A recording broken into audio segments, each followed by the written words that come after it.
Welcome to icon news. నేను మీ పవన్ కృష్ణమూర్తి. సచివాలయానికి సంబంధించినటువంటి తాకట్టు విషయం మీద ఏపీ సిఆర్డిఏ వారు రిలీజ్ చేసిన లేఖాస్త్రాన్ని మనం చూసాం. ఒకసారి ఆ లేఖ చదువు వినిపిస్తాను, మీరు చూడాలి. ఇక్కడ ఆంధ్రప్రదేశ్ రాజధాని ప్రాంత అభివృద్ధి ప్రాధికార సంస్థ ఏపీ సిఆర్డిఏ కమిషనర్ వారి కార్యాలయం లెనిన్ సెంటర్ విజయవాడ 520043 3/3/2024 సచివాలయం తాకట్టు వార్త అవాస్తవం. ఓకే, అవాస్తవం. తాకట్టులో సచివాలయం అనే శీర్షికతో ఆంధ్రజ్యోతి ప్రధాన సంచికలో 3/3/2024 ప్రచురితమైనటువంటి కథనం పూర్తిగా సత్యదూరం. రాష్ట్ర సాధారణ పరిపాలనా శాఖ నుంచి ఈ విషయమై ఏపీసీఆర్డీఏకి ఎటువంటి సమాచారం కూడా లేదు, ప్రతిపాదన రాలేదు. కన్సార్షియం బ్యాంకులు హడ్కోల నుంచి ఏపీసీఆర్డీఏ పొందిన రుణాన్ని ముఖ్యమైన మౌలిక సదుపాయాల అభివృద్ధికి వినియోగించడం జరిగింది. రాష్ట్ర సచివాలయంలోని 5 భవనాలు హెచ్డిఎఫ్సి బ్యాంకుకు తాకట్టు పెట్టినట్లు వచ్చిన వార్త పూర్తిగా వాస్తవ విరుద్ధం. ఐసిఐసిఐ, హెచ్డిఎఫ్సి బ్యాంకుల నుండి ఏపీసీఆర్డీఏ ఎటువంటి రుణాన్ని పొంది ఉండలేదని సంస్థ అకౌంట్స్ డైరెక్టర్ బి శ్రీనివాసరావు నివేదించడం జరిగింది. రాయ్పూర్లోని అఖిల భారత సర్వీస్ అధికారుల క్వార్టర్స్ జీవోఎంఎస్ నంబర్ 332 15/10/2018 ప్రకారం 2060 కోట్ల రూపాయల రుణాన్ని కన్సార్షియం బ్యాంకులైనటువంటి Union Bank of India, Indian Bank, Baroda Bank, తర్వాత Indian Bank, Bank of India కూడా ఉంది. సో 3 బ్యాంకులు ఉన్నాయి, వాటి నుంచి మంజూరు చేశాయి. ఇందులో 1955 కోట్లు మాత్రం ఇప్పటి వరకు సిఆర్డీఏకి రిలీజ్ చేయడం జరిగింది. 2017లో హడ్కో 1275 కోట్లను మౌలిక సదుపాయాల కొరకు రుణాన్ని మంజూరు చేసింది. అందులో 1150 కోట్లు మాత్రమే రిలీజ్ చేసింది. రాష్ట్ర ప్రభుత్వం కంఫర్ట్ లెటర్ జారీ చేయడం జరిగింది. ఏపీసీఆర్డీఏ సచివాలయ భవనాలను తాకట్టు పెట్టి ఎటువంటి రుణము పొంది ఉండలేదు. ఇటువంటి నిరాధారమైన కథనాన్ని ప్రచురించడంపై ప్రెస్ కౌన్సిల్ ఆఫ్ ఇండియాకి ఫిర్యాదు చేయడం జరుగుతుంది. కార్యాలయం నుంచి లెటర్ రిలీజ్ చేశారు, సరే. అంటే ఇప్పుడు సిఆర్డీఏ అబద్ధం చెప్పింది, ఈ మాట నేను అంటున్నా. ఎందుకు అంటే దానికి కూడా సాలిడ్ ప్రూఫ్ ఉంది మనకి. ఆ ప్రూఫ్ ఏంటనేది ఈ వీడియోలో ఒక్కసారి మీరే చూడండి. ప్రభుత్వ ఆస్తులు తాకట్టు పెట్టకుండా బ్యాంకులో లోన్ ఇస్తారా? ప్రభుత్వ ఆస్తి తాకట్టు పెట్టకుండా బ్యాంకులో లోన్ ఇస్తాడా? పలానా తాకట్టు పెట్టాలి, పలానా తాకట్టు పెట్టకూడదు, పలానాది మార్టిగేజ్ చేయాలి, పలానా షూటీ చేయాలని ఏమన్నా డాక్టర్ బిఆర్ అంబేద్కర్ గారు రాజ్యాంగంలో రాశారా? సెక్రటేరియట్ ఏంటి చంద్రబాబు గడిదా? ప్రభుత్వం అంది. ప్రభుత్వం డబ్బులు కావాల్సి వచ్చినప్పుడు, ప్రజలకు అవసరమైనప్పుడు, బ్యాంకుల్లో డబ్బులు కావాల్సి వచ్చినప్పుడు మార్టిగేజ్ చేస్తారు, తాకట్టు పెడతారు, మళ్ళీ డబ్బులు కడతారు, రిలీజ్ చేసుకుంటారు. సెక్రటేరియట్ అని బాబుగడి సొత్తా, ఇది తాకట్టు పెట్టారు, అది తాకట్టు పెట్టారంటే వీడు పెట్టినయే పెట్టాలా? కానీ చంద్రబాబు నాయుడు పెట్టినటువంటి ఆస్తులు తాకట్టు పెట్టాలి ఏమైనా రూల్ ఉందా? రాజ్యాంగంలో రాసి ఉందా పలానా ఆస్తి పెట్టాలి, పలానా ఆస్తి పెట్టకూడదు? అది ప్రభుత్వ ఇష్టం. వాళ్ళు బ్యాంకర్స్తో మాట్లాడి బ్యాంక్ వాళ్ళు డబ్బులు కావాలన్నప్పుడు వాళ్ళు ఏదో ఒకటి మార్టిగేజ్ అడుగుతారు. ప్రభుత్వ ఆస్తి ప్రభుత్వం వాళ్ళు దాన్ని బట్టి వాళ్ళకు ఉన్నటువంటి వెసులుబాటుని బట్టి పెట్టుకుంటారు. సెక్రటేరియట్ పెట్టేశారు, సెక్రటేరియట్ అంతా 10 ఎకరాల పొలం. అదండి సంగతి. చూసారుగా వీడియో మొత్తం.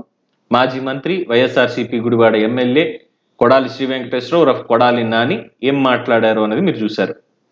ఏమన్నా చంద్రబాబు నాయుడు గారి సొత్తా? సారీ, ఇది నేనన్నమాట కాదు, ఆయన అన్నటువంటి మాటే. ఏమనాలి ఇంకా? అవును, తాకట్టు పెడితేనే బ్యాంకులు ఇస్తాయి, ఏదో ఒకటి తాకట్టు పెట్టాలి, అప్పుడే ఇస్తాయి. వాడతాం, దేనికి వాడారు? సమాధానం లేదు. సో వీళ్ళు ఇచ్చిన దాని ప్రకారం అక్కడ ఆయనే చెప్తున్నాడు, మాజీ మంత్రి చెప్తున్నాడు, అవును తాకట్టు పెట్టామని. కానీ సిఆర్డీఏ వాళ్ళు ఏమో తాకట్టులో ఏమీ లేవని వీళ్ళు చెప్తున్నారు. అంటే ఎవరిది నమ్మాలి? ఇక్కడ ప్రజల్ని పిచ్చి వాళ్ళని చేస్తున్నది ఎవరు అంటే ఇద్దరు కలిసి చేస్తున్నారనడంలో ఎటువంటి అతిశయోక్తి లేదు. పైగా దీనికి వైఎస్ఆర్సీపీ సోషల్ మీడియా వాళ్ళు ఇచ్చేటువంటి కౌంటర్లు ఏంటంటే గ్రాఫిక్స్ అడ్డం పెట్టుకొని అప్పట్లో తీసుకొచ్చేశారు ఇది అని చెప్పని అన్నారు. ఇక్కడ ఒక పత్రికలో వచ్చినటువంటి కథనంలో మెన్షన్ చేసింది హెచ్డిఎఫ్సి బ్యాంక్ అనేది వాళ్ళు మెన్షన్ చేశారు. ఐసిఐసిఐ దగ్గరికి వెళ్తే బాబు మాకు కుదరదు ఇవ్వడం అని వాళ్ళు చెప్తే, తర్వాత హెచ్డిఎఫ్సి వాళ్ళు 370 కోట్లు మంజూరు చేశారు అన్నటువంటిది ఆ వార్త. సరే, వార్తకి సంబంధించి అటు బ్యాంక్ వర్గాల నుంచి కానీ వీళ్ళ దగ్గర నుంచి కానీ లెజిటిమేట్గా ఖండన అనేది రాలేదు, మాకు అటువంటిది ఏం లేదు అని. ప్రెస్ కౌన్సిల్ ఆఫ్ ఇండియాకి ఫిర్యాదు చేస్తామన్నారు. నిజంగా ఇది తప్పుడు వార్త అయితే ప్రెస్ కౌన్సిల్ ఆఫ్ ఇండియాకే కాదు, కావాలంటే కేసు కూడా పెట్టొచ్చు. పెట్టారు కదా అనేక టీవీ ఛానల్స్ మీద, అఫ్ కోర్స్ మా మీద కూడా పెట్టారు అనుకోండి, అది వేరే విషయం. సో ఇన్ని ఉన్నాయి కదా. సో కేసు డైరెక్ట్ గా ఫైల్ చేయకుండా ఇప్పటికే మన ఆస్థాన విద్వాంసులు అందరూ బయటికి బయలుదేరాలి కదా, ఏపీసీ సిఐడి వాళ్ళు కానీ మిగతా వాళ్ళు కానీ ఏంటి ఈ తప్పుడు రాతలు అని చెప్పి అరెస్టులు చేయడానికి రాసినటువంటి కథనం ఎవరు, ఏ ఇన్వెస్టిగేటివ్ జర్నలిస్ట్ అని చెప్పి తిరగాలి కదా. ఏదీ లేదు, ఏమీ లేదు. సో మంత్రి గారు వచ్చి, అదే మాజీ మంత్రి గారు వచ్చి మళ్ళీ కాస్త బూతులు పారించారు నోటిపారుదల నుంచి. ఇది తెలుగుదేశం వాళ్ళు ఎద్దేవా చేస్తున్నది. ఇక వైఎస్ఆర్సీపీ సోషల్ మీడియా వాళ్ళు ఏం చేస్తున్నారంటే గ్రాఫిక్స్ ని పెట్టి తీసుకొచ్చాడు కదా హడ్కో నుంచి రుణాలంటే, ఇక్కడ హడ్కో అనేది ఏంటి, అలాగే ఇక్కడ వీళ్ళు ఇచ్చినటువంటి దాంట్లో కూడా చూస్తే union Bank of India, bank of Baroda, Indian bank, మూడు కూడా పబ్లిక్ సెక్టార్ బ్యాంకులు, అంటే ప్రభుత్వ బ్యాంకులు అవి. స్టేట్ బ్యాంక్ ఆఫ్ ఇండియా అలాగే public sector limited, private sector limited అంటాం కదా, అలాగే పబ్లిక్ సెక్టర్, ఇందులో ప్రభుత్వ వాటాలు ఉన్నటువంటి బ్యాంకులు, అంటే ప్రభుత్వమే రుణం ఇస్తోంది అనడానికి ఇది ఒక ఎగ్జాంపుల్. అలాగే హడ్కో, హడ్కో ఎవరిదండి, హడ్కో ఎవరి కింద పనిచేస్తుంది అంటే చెక్ చేసుకుని చెప్పాలి కదా, వాట్ వీ డూ అన్నది హడ్కో వాళ్ళు ఏం చెప్తారు ఏంటనేది. ఇది unique institution with mote of profitability with social justice. హడ్కో అనేది ఇది ఎవరికి ఉంది అంటే housing and urban affairs, ministry of housing and urban affairs.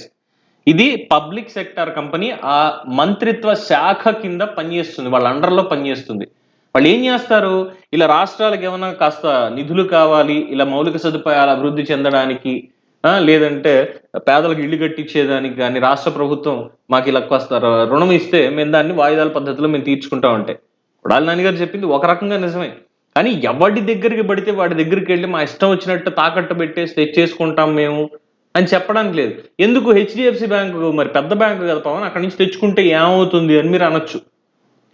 State bank of India నుంచి తెచ్చుకున్నారు, అది సెంట్రల్ గవర్నమెంట్ బ్యాంక్.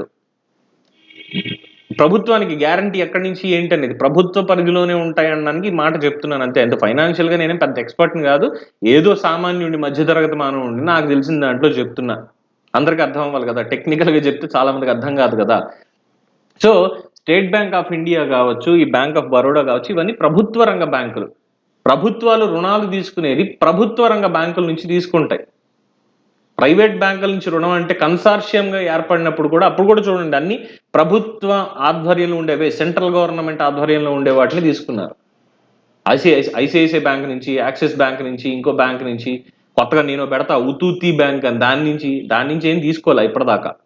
వీళ్ళ ప్రచారం ఏంటంటే హడ్కో నుంచి తీసేసుకున్నారు, ఇంకో దాన్ని తీసేసుకున్నారు అని. కానీ ఇక్కడ లెజిటిమేట్ గా వీళ్ళు చెప్పినటువంటి ఇన్ఫర్మేషన్, ఈ సదరు పత్రికలో వచ్చినటువంటి ఇన్ఫర్మేషన్ ప్రకారం సచివాలయం తాకట్టు పెట్టబడింది అనే దానికి అవును తాకట్టు పెట్టామని కొడాలి నాని గారే చెప్తున్నారు. ప్రైవేట్ బ్యాంక్ నుంచి తీసుకున్నారు. అసలు ప్రైవేట్ బ్యాంక్ వారు ప్రభుత్వ భవనాలను తీసుకొని ఇవ్వాల్సినటువంటి అవసరం ఏమొచ్చింది? రేపు పొద్దున్న ప్రభుత్వం కట్టలేదు, వాళ్ళు స్వాధీనం చేసుకుంటారు. మీరు నేను ఇల్లు, బండో, కారో, ఇంకోటో ఏదోటి కొనుక్కున్నాం, ఈఎంఐలు సరిగ్గా కట్టలేకపోయాం, లోన్ ఇచ్చిన వాడు ఏం చేస్తాడండి, ఆ ప్రాపర్టీ ఇలా దఖలు పడింది మాకు, మేము దీన్ని వేలం వేస్తున్నాం, రికవరీ చేసుకోవాలి కదా. అంటే రేపు పొద్దున్న సచివాలయాలు ఒకవేళ ప్రభుత్వం దగ్గర డబ్బులు లేకపోతే మేము కట్టలేము అంటే వేలం వేసేయండి, ఇదే జరిగేది. పైగా ఇంకేమన్నారు, సచివాలయం అంటే ఆ 10 ఎకరాల పొలం చంద్రబాబు నాయుడు ఆస్తి కాదు, జగన్మోహన్ రెడ్డి ఆస్తి అంతకంటే కాదు, ఆంధ్రప్రదేశ్ ప్రభుత్వం ఆంధ్రప్రదేశ్ ప్రజల ఆస్తి. ఇష్టం వచ్చినట్టు మిమ్మల్ని అక్కడ కూర్చోబెట్టింది, అంటే సామాన్యుడిగా చెప్పేది, అక్కడ కూర్చోబెట్టింది దేనికి అంటే ఈ ఆస్తుల పరిరక్షణ మరియు ప్రజా సంక్షేమం, ప్రజా అభివృద్ధి, వీటి గురించి. అంతే తప్ప రూపాయి జీతం తీసుకుంటా ఇష్టం వచ్చినట్టు 500 కోట్లతోటి ప్యాలెస్లు కట్టడానికో, ఇంటికి 5 కోట్లు పెట్టి రోడ్డు వేయించుకోవడానికో, ఎక్కడ పడితే అక్కడ ఉంటే అక్కడ సెక్యూరిటీ పెట్టుకోవడానికో, వీటి గురించి కాదు. ఇబ్బడి ముబ్బడిగా కుప్పలు తెప్పలుగా ఏదో అంటారు సారా, వానకాలం వస్తే కప్పలు ఎక్కువ అవుతాయని, నూతులు కప్పలు, అలాగే సలహాదారులను ఇష్టం వచ్చినట్టు పెట్టుకొని లక్షల్లో జీతాలు ధారపోయడానికో, ప్రజలు పన్నులు కట్టేది దానికి కాదు. హడ్కో నుంచి రుణాలు తీసుకోలేదు అన్నారు. మరి హడ్కో రుణాలు రాకుండా జగనన్న మరి ఇల్లు ఎక్కడి నుంచి కడతాడు? ఈ లాజిక్ ఉండాలి కదా. ఏ రుణాలు రాకుండా 30 లక్షల మందికి మేము సెంటు పట్టాలు ఇచ్చేసాము, ఇల్లు కట్టుకోవడానికి ప్రభుత్వం ఇస్తుందా, లేదంటే మీరంటే వాళ్ళు ప్రైవేట్ బ్యాంక్ నుంచి తెచ్చుకోవాలి. వాళ్ళు తాకట్టు పెట్టుకున్నారంటే ఇచ్చి ఇంత తాకట్టు కూడా మీరు 5 ఏళ్ల తర్వాత అమ్మేసుకోవచ్చు అని చెప్పారు ప్రభుత్వ భూమిని. మరి ఇలాంటి పనులు చేస్తుంటే ఏమనుకోవాలి, ఉన్న ఇల్లు ఇవ్వకుండా. సో ఇప్పుడు ఇవి తాకట్టు హిస్టరీ ఇది ఆల్రెడీ చెప్పుకున్నాం కదా మొదట్లో చెప్పుకున్నాం కదా. తాకట్టు హిస్టరీ విశాఖపట్నంలో ప్రభుత్వ భవనాలను కానీ మిగతా వాటిని ఏ విధంగా తాకట్టు పెట్టారు, ఏం చేశారు అన్నది ఆల్రెడీ చూసాం కదా. ఏం చెప్పాలి? ఇంకా మిగిలింది తాకట్టు పెట్టడానికి ఏంటంటే మన తలకాయలే తీసుకెళ్లి డైరెక్ట్గా మొత్తం బాడీని పెట్టుకోండి అనడమే. ప్రజల ఆస్తుల్ని రేపు పొద్దున్న, ఎందుకంటే ఆ పట్టాలకు సంబంధించి కూడా ల్యాండ్ టైటిలింగ్ యాక్ట్ తీసుకొచ్చారు కదా, డిస్ప్యూట్స్కి వెళ్ళకూడదు ఇంకోటి అని చెప్పి. పొద్దున వాటిని కూడా ఇవన్నీ ప్రభుత్వాన్ని అని చెప్పి తాకట్టు పెట్టినా పెట్టేయచ్చు. దాని మీద మొత్తం జర్నలిస్టులు కావచ్చు, లాయర్లు కావచ్చు, ప్రతి ఒక్కళ్ళు పోరాటం చేస్తున్నారు. ప్రజలు ఎందుకు తిరగబడట్లేదో దీనికి సంబంధించి తెలియట్లా. ఇక సర్టిఫికెట్స్ అంటారా, ఏ ఒక్క సర్టిఫికెట్ కూడా చెల్లదు. ఇది రాసి పెట్టుకోండి. ప్రభుత్వం నుంచి మీకు వచ్చేటువంటి ఏ ఒక్క సర్టిఫికెట్ కూడా చెల్లదు. ఏ బ్యాంకుకి వెళ్ళినా, దేని గురించి వెళ్ళినా. ఎందుకంటే దాని మీద నవరత్నాల బొమ్మ, జగనన్న బొమ్మ ఉన్నాయి. భారత ప్రభుత్వ సింబల్ అయినటువంటి రాజముద్ర, ఆంధ్రప్రదేశ్ ప్రభుత్వ చిహ్నం ఏదైతే ఉందో, గవర్నమెంట్ ఇచ్చినటువంటి డాక్యుమెంట్స్ కి సంబంధించి స్టాంప్ పేపర్ల మీద కూడా ఇవే ఉంటాయి. జగనన్న బొమ్మ వేస్తా, చంద్రబాబు బొమ్మ వేస్తా, మోడీ బొమ్మ వేస్తా, నాదేయండి అయ్యా, ఎవరి డాక్యుమెంట్ కాడి బొమ్మ వేసుకుందాం, అయిపోతుంది కదా. సో అవి కూడా ఎక్కడా చెల్లవు. సో చివరాఖరికి ఇక కంక్లూజన్ ఏంటంటే, చివరాఖరికి మిగిలింది తాకట్టు పెట్టడానికి మనమే ఉన్నాం. ఇంకా మననే తాకట్టు పెట్టేది. రేపటి నుంచి బయటికి వెళ్ళిపోవడం బెటర్. ఈ సలహా మిగతా స్టేట్లు కూడా తీసుకోవాలి ఒకసారి. ఎందుకైనా మంచి జగనన్న సలహా తీసుకొని మంచిగా ప్రభుత్వ భవనాలన్నింటినీ కూడా తాకట్టు పెట్టేసి హ్యాపీగా సంక్షేమం పప్పు బెల్లాలు పనిచేస్తే సరిపోతుంది. రోడ్లు వేయకపోయినా ఎవరు అడగరు. మొన్న ఎవరో ఎమ్మెల్యే గారు అంటున్నారు, ఒక్క మాటతో ముగిచేస్తాను. మొన్న ఎమ్మెల్యే గారు ఎవరు అంటున్నారు, మీకు బువ్వ కావాలా, రోడ్లు కావాలా అని. అంటే ఇంట్లో కూర్చోబెట్టి మీరు పెట్టేస్తే సరిపోతుంది, రోడ్డు మీద ఎవరు వెళ్ళక్కర్లా. మీరు మీకు పన్నులు కట్టే వాళ్ళందరూ ఏంటి, వాళ్ళు వెళ్ళాలి కదా, కనీసం పన్నులు కట్టడానికి వెళ్ళాలి కదా. సరే మీరు బో పెట్టండి, పేదవాళ్ళకి తప్పులేదు.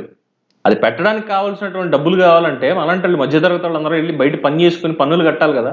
మా నడ్డిర కొట్టడానికి అన్నట్టుగా ఆ రోడ్లేమో గోతులు గుంతలు వీటితోటి ఉంటాయి. కంపెనీలు ఏమైనా ఉద్యోగాలు వస్తాయి, మంచి కంపెనీలు వచ్చి అనుకుంటే అవి రావు, కంపెనీల్ని రానివ్వరు. ప్రతి దానికి ఇంటర్లింక్ గా అయిపోయిందండి. చూసారా, ఒక్క టాపిక్ నుంచి వెళ్తే ఎక్కడ దాకా వెళ్తుందో చెప్పుకోవాలంటే ఇన్ని జరుగుతున్నాయి. సో తాకట్లో వెళ్ళిపోయిన సచివాలయం మొత్తం అంతా. రేపు పొద్దున్న నిజంగా ప్రభుత్వం దగ్గర డబ్బులు లేనటువంటి పక్షంలో సచివాలయ భవనాల్ని ఆ సదరు ప్రైవేట్ బ్యాంక్ వారు, హెచ్డిఎఫ్సి బ్యాంక్ వారు తాకట్టు పెట్టి వేలం పాట వేయొచ్చు. అప్పుడు కావాల్సినటువంటి వైసీపీ పెద్ద కామందులు వచ్చి కొనుక్కుంటారు. నిజమా కాదా అనేది ఇక మీరే మీ అభిప్రాయాల రూపంలో తెలియజేయండి. చూస్తూనే ఉండండి ఐకాన్ న్యూస్. నేను మీ పవన్ కృష్ణమూర్తి.